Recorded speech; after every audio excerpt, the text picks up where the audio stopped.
2023 presenta claramente el impacto en las organizaciones y la vida digital, lo que nos dejó la pandemia. Este libro, donde se resalta el umbral de la era del Homo Digitalis, incluye la vida en las organizaciones. Pepe Merino, Orlando Clua y Julio González nos regalan reflexiones que nos permiten ver dónde estamos hoy. Que las disfruten.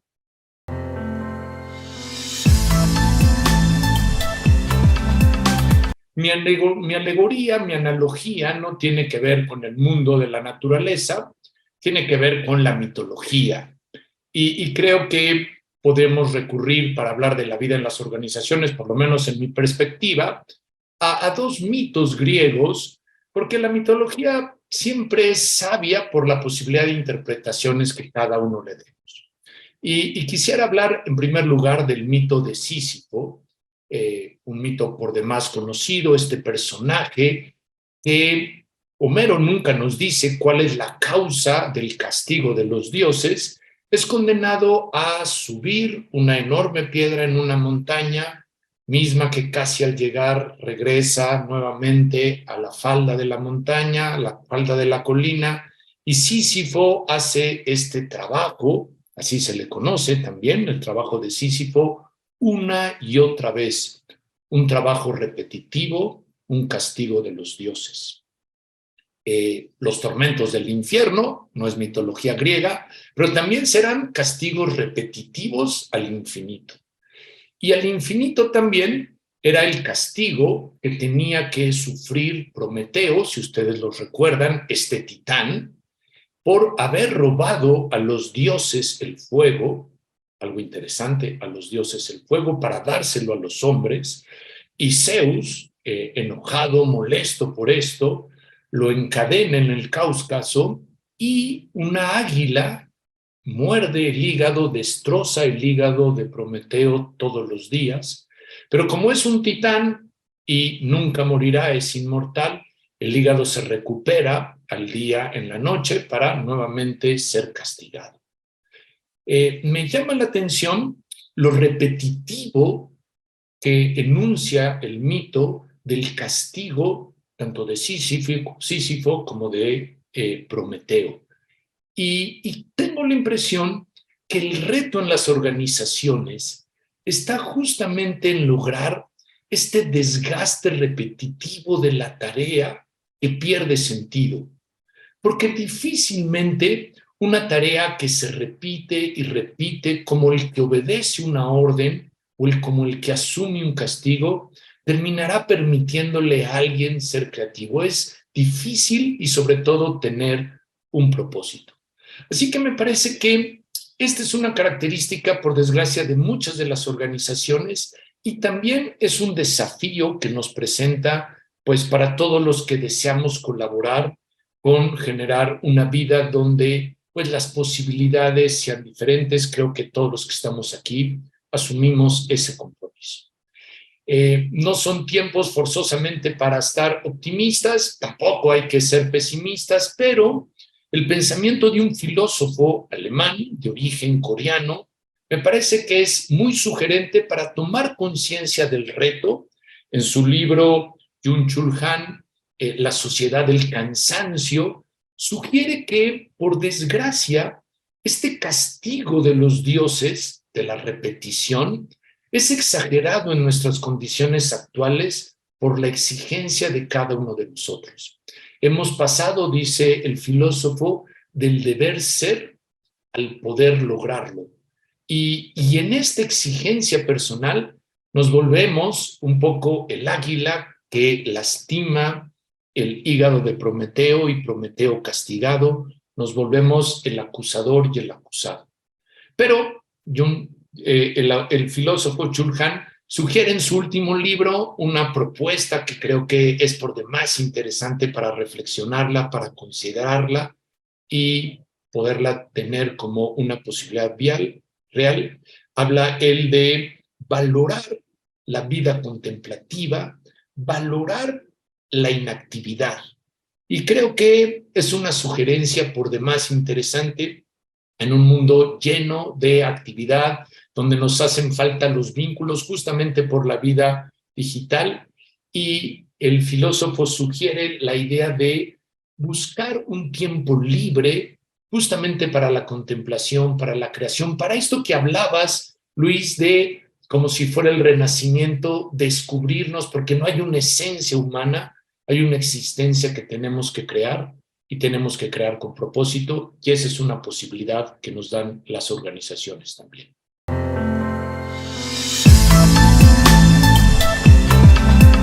Para comentar rápidamente una reflexión en donde está expresada algunas ideas de esta en el capítulo que nos tocó participar, la vida de las organizaciones.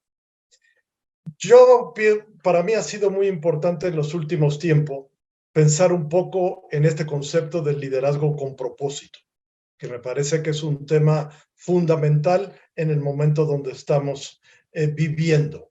Y voy a usar una alegoría y una analogía del mundo de la naturaleza que me pareció interesante para estar dentro del tiempo y ponerlos a pensar un poco sobre la vida en las organizaciones.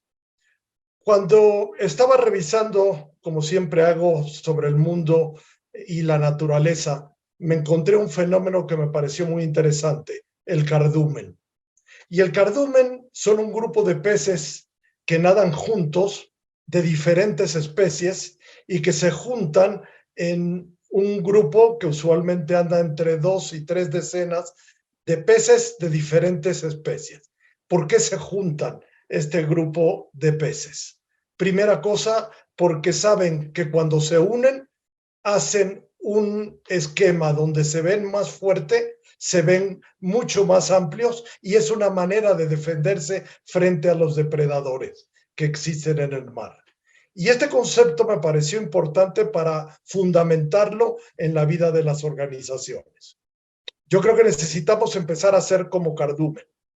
Y este cardumen implica que nademos juntos con un propósito y que esta situación del propósito es lo que realmente aglutina y fundamenta que gente diferente vaya hacia el mismo sitio. Los peces hacen eso. Y precisamente porque lo hacen bien en los cardúmenes, ahorran 65% de la energía de cada de los miembros que están integrados para llegar a donde desean llegar rápidamente. Y esto me parece que es importante post-pandemia empezarlo a pensar. En estos cardúmenes se maneja también el concepto de efecto cardumen. Y el efecto cardumen habla de que cuando el líder desaparece por alguna razón, el colectivo ya ha integrado el propósito fundamental y a dónde se desea ir y continúan avanzando hacia esta situación. Por lo tanto, creo que esta época de post-pandemia es importante el propósito, sobre todo en la vida organizacional. Es importante la colaboración, como en el cardumen, donde los peces desean nadar en este colectivo para poder resolver todas estas situaciones complicadas que estamos viendo.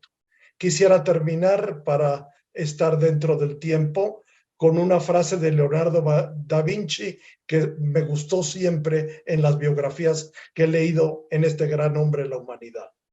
Busca que tu trabajo esté acorde con tu propósito de vida.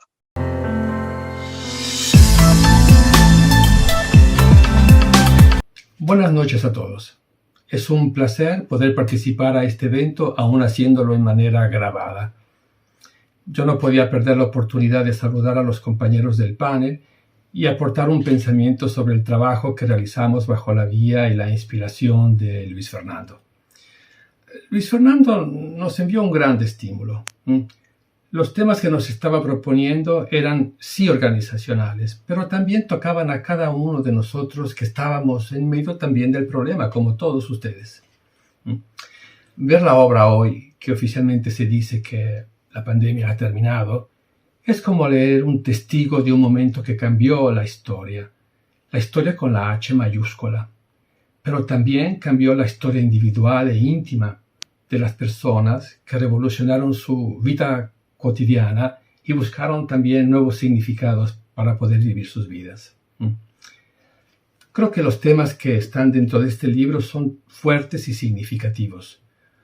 Podremos estar más o menos de acuerdo en cómo han sido desarrollados o con las tesis presentadas, pero creo también, o espero, que representan una reflexión sobre los grandes puntos que fueron tocados en la vida de todos nosotros en ese momento. Yo espero que el libro ayude a focalizar respuestas o bien también a crear nuevas preguntas.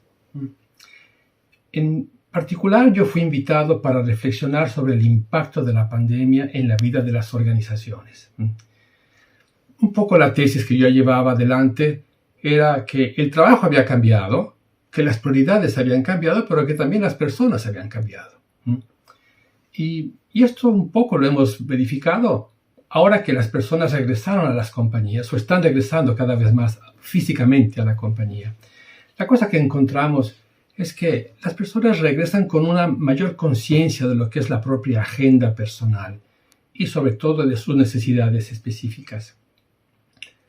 Cuando hicimos la discusión para este libro, y en base a lo que yo veía en nuestros estudios en la Mercer Academy, se anticipaba ya que había una gran necesidad que las compañías empezaran a escuchar cada vez más lo que las personas estaban pidiendo y viendo como necesidad para poder regresar. El otro grande tema que salía era el de la empatía, esta necesidad de entender que la pandemia nos estaba tocando a todos en manera diferente y que una única respuesta no podía estar dada para todos en la misma manera. Un poco leyendo lo que sucedió en su momento y lo que venía clarísimo, y hoy lo podemos confirmar, es que una agenda de salud y bienestar del empleado en las organizaciones es importantísima. Hoy, invertir en apoyar este tipo de servicios es medible y puede tener claramente una visibilidad en el impacto en el rendimiento y en las operaciones de la organización. Otro aspecto que nos hablaba de diferencias era cuando se hizo la pregunta a las personas si se sentían particularmente expuestas a un posible burnout. Y aquí el resultado fue altísimo. El 81% de las personas contactadas en esa encuesta, pues efectivamente dijeron que podían estar sujetas a este tipo de riesgo. Pero haciendo otra vez más, una visión específica de lo que era el contenido, lo que resultó es que los millennials y la generación Z, en este caso también, se veían muchísimo más expuestas a un posible burnout. Y se hablaba casi de un 89-90% de los casos de las personas que estábamos identificando.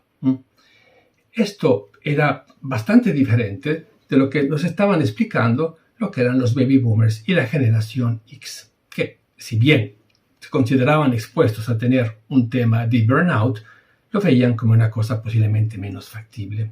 El libro ya está a la venta, en pantalla van a ver dónde lo pueden adquirir. Y no se pierdan las otras 2 presentaciones que tendremos. En breve se las haremos llegar. Que estén muy bien y estamos en la era del Homo Digitalis. Disfrútenla.